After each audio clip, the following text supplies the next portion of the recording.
Hello there. Long time no see. Well, I've not been very well. If anybody's watched my other videos, I've been cancer treatment. So this is a video for Remembrance Day, really. But I'm over a week late because I actually missed the Remembrance service. The Thursday before, I had some chemotherapy treatment, and the Saturday and Sunday of Remembrance, I just sat in the chair, couldn't move. So this is my video for Remembrance. It's just it's for all the young people in the country, really, and especially for all those people who live here now. And they go out in the streets demonstrating how bad this country is. They pull down our flag and they say, you know, they hate living here. This is for them. So just if you people out there, stick around and listen to this, because I just want to have a bit of a discussion of, you know, what Remembrance is all about. And if you're wondering who these two are, this is Alf and Bert. But if you've never heard of a British Army officer from the First World War called Bruce Barnesford, you won't know what the hell I'm talking about, so never mind about that. But anyway, Remembrance, what it's about? Well, it's about what sacrifices people have made from this country and the Commonwealth and around the world as well, so that we can have these freedoms that we have today. And when you think back about the Second World War, like, if it wasn't for Churchill, and all his faults, he wasn't perfect, but if it wasn't for him at that time and he wanted to carry on fighting, because at that time most of the government wanted to surrender, really, and have a truce with Hitler, but you can't have a truce with somebody like that. And I think, really, but Churchill knew, really, that even after the disaster of Dunkirk, when we could have lost the army and a lot of our supplies were left there, Churchill knew, and he realised that, really, the Germans couldn't invade Britain, because even if they got air supremacy, we still had the Royal Navy. That was the biggest navy in the world at the time. So if the Germans sent any ships across, we just blow them out of the water. And even Hitler and his generals knew that. They didn't want to invade Britain, really. They knew that it would be very, very difficult. They tried that in Norway earlier on, and they'd lost a lot of men and ships. So they knew the difficulties, but they did try. So they ended up with the Battle of Britain. First of all, they needed air supremacy. But because of that, we had a lot of our technology, really. We had this radar system all on the south coast, and also we had thousands of ARP wardens, men and women, who were looking out for German planes and radioing information back to a central headquarters. So we knew when the Germans were coming, where they were coming from. The Germans didn't have that. And but like Churchill said, if it wasn't for those men, those few, it would have been a different outcome. You know. So, and after the Battle of Britain, and Hitler didn't get air supremacy, he then turned his attentions to Russia. But today, like, you hear people talk about the Second World War, and it's the Americans also, oh, we won the war. Yeah, well, you helped to win the war, yeah, but you didn't win the war on your own. And there's if it wasn't for if Britain wasn't still free at that time, if we'd have surrendered, or Hitler would have invaded us eventually. He couldn't do it at that time, but he would have done eventually. How could the Americans, with all that military power and money, where would they have come? Where would they have come for a base to invade Europe? There'd have been no D-Day, no Normandy landings without Britain being, standing firm and fighting against Hitler. It wouldn't have happened. All the might in the world, we wouldn't have saved anything. So that would have been different. And there's an American historian, a lady it is, and she's very good and very interesting. But I was watching one of her short videos recently, and she said, what did she say? She said something like, "Oh, I was talking about, about the wars, what the items that won the Second War," and she said one of the greatest things was how the British helped them to break the German codes. I think we helped them. I thought we did it, but there you go. Surprising what people think, isn't it? And another thing as well, like the Russians, Stalin, and particularly, they think they won the war. And like today, Mr. Putin, he always belittles what Britain's contribution was to the war effort. He doesn't think it was everything at all. But Russians before him did. Like after the war, they did realise what the contributions we made with the Arctic convoy, supplying them with weapons and equipment, how it just saved the day, really. And because I think in the past, like, the Russians have decorated some of the merchant seamen from America and the British and Britain and the Commonwealth, so they did a pretty. And when you think about the Arctic convoys as well, that was, I've never read much about that before, but I just want to find this, make sure it's still on there. Right, it's here. But without the Arctic convoys, the war would have been a completely different thing altogether. The amount of equipment that we sent to Russia at the time is unbelievable.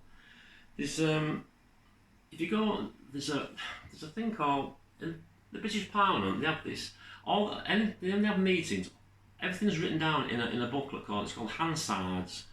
So everything's said by MPs and the Prime Minister at the time. It's all written down. You can look at it, and if you look it up, about there's questions in the House of Commons in 1946 after the war had ended, and the MPs were asking the Prime Minister at the time, Clement Attlee, what the contribution was, what we'd given to Russia during the war. And if you look it up, and these I've not made these figures up. These are in the British official Hansards from the government Hansards, and there's a list here of the equipment that we sent to Russia during the Second World War. And going through the Arctic convoys, the weather was unbelievable.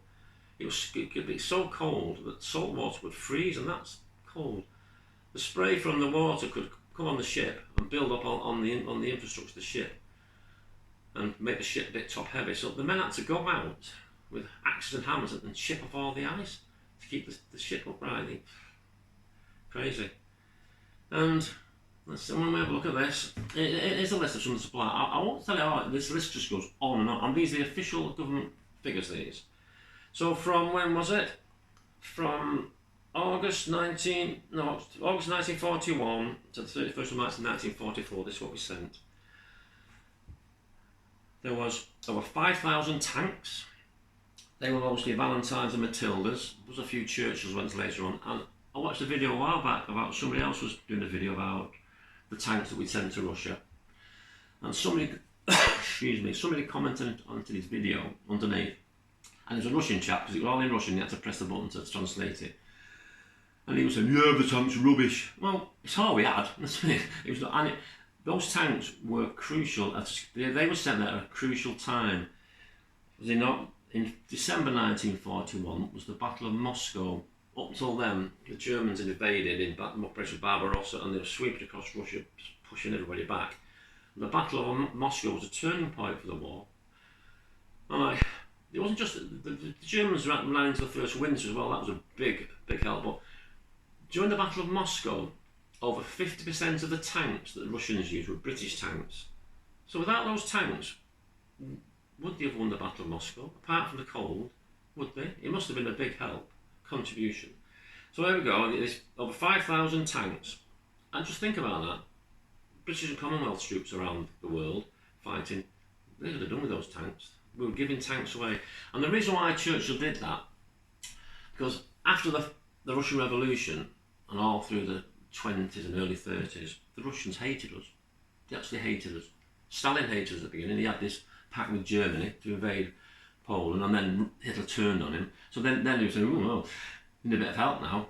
But Churchill decided they were going to send all the supplies, not just to help them out, but to help us as well, because it would take pressure off us, because if Russia had fallen, then that would make the game over. So Churchill knew what he was doing. After Dunkirk, he knew that the Germans, they couldn't really invade. It was very difficult, so he carried on fighting. And he sent all these supplies, and we desperately needed those supplies elsewhere. But he sent them there just to prop the Russians up, really. He didn't want the Russians to fall. So anyway, let's go back. 5,000 tanks, vehicles, 4,000 lorries and ambulances, machinery lorries, 300, Bren carriers, 1,200 from Britain, 1,300 from Canada, motorcycles, 1,700, tank and Bren gun carriers, spares and maintenance equipment, 20,000 tonnes of spares and equipment. Weapons, 1,000 Piats, Thompson submachine guns, anti-tank guns, ammunition. Oh hell, that list of it goes on and on, that list of ammunition. Electronics, they sent them radar sets, nearly 1,500 radar sets. Now that's going to help, isn't it? That's a big help there. Radio sets, charging generators, telephone equipment, telephone cable, listen to this, 30,000 miles of telephone cable. 30. Wow. Telephone, 2,000 telephones, ship switchboards, miscellaneous cables, camouflage netting, blah blah blah. Admiralty supplied battleships, 1 battleship, 9 destroyers, 4 submarines, minesweepers, guns. I mean, the list goes on and on and on. Underwater weapons, mines, depth charges, torpedoes, more ammunition. It goes on and on. Pyrotechnics, 8,000 flares, grenades, rockets, generators. Oh, grief. Aircraft. 7,400 aircraft, including 3,000 sent direct from the USA. And I've also read somewhere that we sent 3,000 Hurricane aircraft, 3,000 Hurricane fighters. Well, they helped us win the Battle of Britain, so if they didn't help the Russians beat the Germans up, my name's not Richard. What else have we got? Aircraft engines, more ammunition, the list, raw materials, here we go. Now this is unbelievable. There was 30,000 tonnes of aluminium sent from Canada. 30,000 tonnes. And then there was 2,000 tonnes from Britain sent as well, aluminium. That's all. You can build a lot of aircraft with over 30,000 tonnes of aluminium, can't you? So that, you're not telling me that didn't help a lot. 27,000 tonnes of copper from Canada. 13,000 tonnes of copper from Britain. 1.5 million pounds worth of industrial diamonds, mainly from Africa. It just goes on and on. It's crazy. Yeah, and the total value of these and other raw materials, nearly £48 million. If anybody can work that out in today's money, let me know in the comments below. That's just ridiculous, isn't it? Machine tools, or medical supplies. And also, the British public, through donations,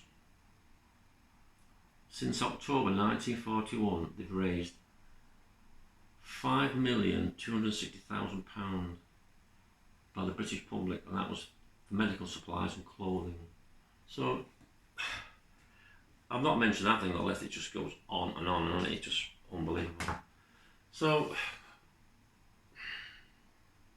when you think, and that was the Arctic convoys as well, and that list doesn't include all the equipment and supplies that were lost, because a lot of the ships sank and they aren't going across there, because there's 85 merchant ships were lost, so they were sunk. 2 British cruisers were sunk, 6 destroyers lost, and 8 other smaller vessels. So, how much equipment was lost? Seeing all those lives lost doing that. So, like I say, that's what we're remembering. That's what remembrance is all about. So, for all you young people out there, especially, never be ashamed of this country, and never be ashamed of what people who've gone before you have done for you. They're giving you these freedoms to sit at home and be free and do what you can do, whatever you want. The only people who need to be ashamed are those people who live in this country and they go out on the streets and they demonstrate and say how bad this country is, and they hate the place and tear down our flags and they put graffiti on our war memorials. They should be ashamed of themselves. They really should. So yeah, anybody in this country, don't be ashamed. This is what remembrance is all about. So please don't ever forget it. Please don't. Anyway, I'm going. I'll see you later.